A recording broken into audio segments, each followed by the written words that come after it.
ازيكم يا حبايبي؟ عاملين ايه؟ يا رب تكونوا بخير. كل عيد يا رب وانتوا دايما سعداء وبخير كده. النهاردة بقى هنعمل أكلة سريعة واقتصادية جدا جدا، مش هتاخد منك نص ساعة. حلوة قوي وبتعمل كمية كمان حلوة جدا هتكفي أسرتك إن شاء الله. أكتر حد هيحب الوصفة دي أولادنا، وصفة محببة جدا جدا للأطفال. شايفين الجمال؟ حلوة قوي قوي. هندخل على طول في الوصفة بتاعتنا. وقبل ما ندخل في الوصفة يا ريت لو عجبك الفيديو لايك واشتراك في القناة. اول حاجة ده نص كيلو مفروم فراخ انا شارياه كده جاهز. تمام، حطيته في الكبة. معاهم فصين توم، بصلاية كبيرة، فلفلاية حمراء وفلفلاية خضراء، وبقدونس. تمام. وهكتب لكم كل المقادير والمكونات في صندوق الوصف. البهارات ملح وفلفل وبابريكا، والسبع بهارات وقرفة وكزبرة ناشفة وبهارات فراخ، ومعلقتين كبار بقسماط. انا هحطهم دلوقتي معلقتين كبار بقسماط. طعمها في الاخر بيبقى جميل قوي قوي قوي بجد، بتبقى روعة. وطبعا احنا محتاجين بقى وصفات سريعة، احنا خارجين بقى من رمضان، كله طبعا هبط بقى وخلاص. عايزين حاجات ايه سريعة كده، تدخلي المطبخ تعمليها في نص ساعة وبتبقى برضو في نفس الوقت جميلة جدا. انا ضربتها في الكبة كويس قوي قوي، طلعت معايا بالشكل ده. تمام، الكمية حتى تضاعفت كده وبقت حلوة. حاطة في الطبق الصغير ده زيت عشان الفراخ ما تلزقش كده في ايديا. انتي حابة بقى تعمليها بحجم كبير حجم صغير براحتك خالص. هي بتعمل الكمية دي، بتعمل بصراحة كمية كبيرة قوي من الكفتة بتاعتنا. انا عملتها بالشكل ده. هتعملي بقى كل الكمية، هتعمل ما شاء الله معاكي كمية حلوة قوي قوي قوي. اكتر حد هيحب الوصفة دي اولادنا بجد هيحبوها جدا جدا، لان هي في الاخر انا هعمل لها طبقة كده من البقسماط. الاولاد طبعا بيحبوا اي حاجة فيها بقسماط بقى، عشان بتبقى شبه البانيه بالظبط، فهم بيحبوها جدا.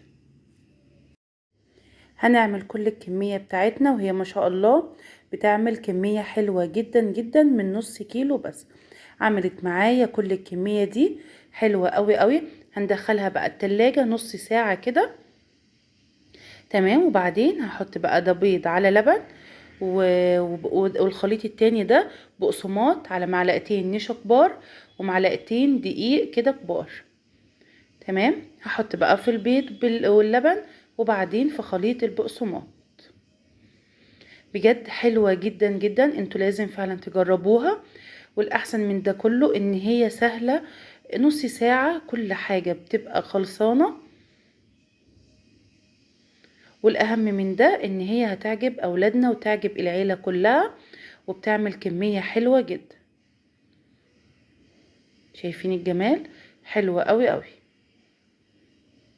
انا بحط نشا ودقيق على البقسماط، لان لو انا حطيت بقسماط بس، البقسماط بيجي على النار بيتحرق بسرعة، لونه بيتغير بسرعة. انما الدقيق والبقسماط بيمنع ده خالص. فانا ما بحبش بصراحة احط بقسماط بس كده لوحده، لا لازم اضيف معاه نشا ودقيق.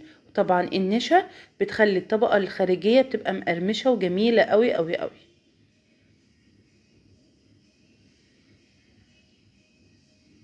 حلو جدا جدا. ولو عجبكم الفيديو ياريت لايك واشتراك في القناة، عشان ان شاء الله قناة تكبر بيكم بإذن الله ويوصل لكم كل جديد. خليط البيض واللبن مش متواجد عندك لبن، مفيش مشكلة خالص. لما تضيفي تحطي مية بدل اللبن، عادي جدا جدا.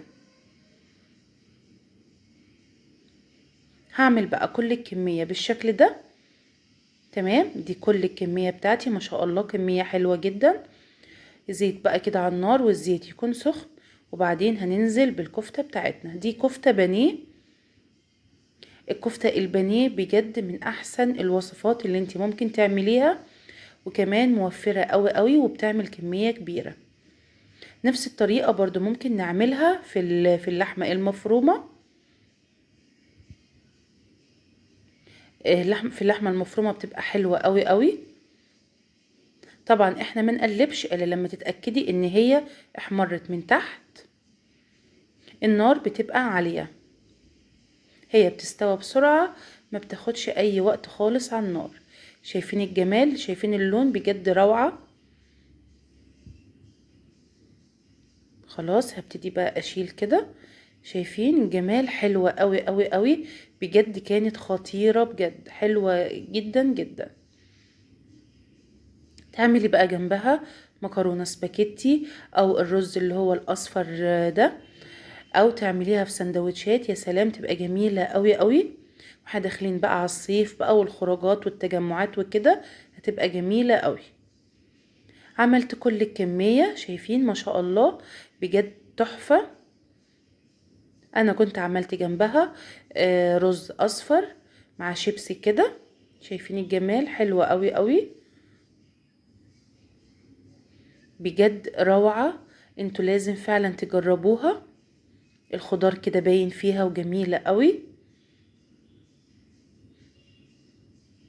حلوة جدا. واشوفكم على خير في وصفة تانية. مع السلامة.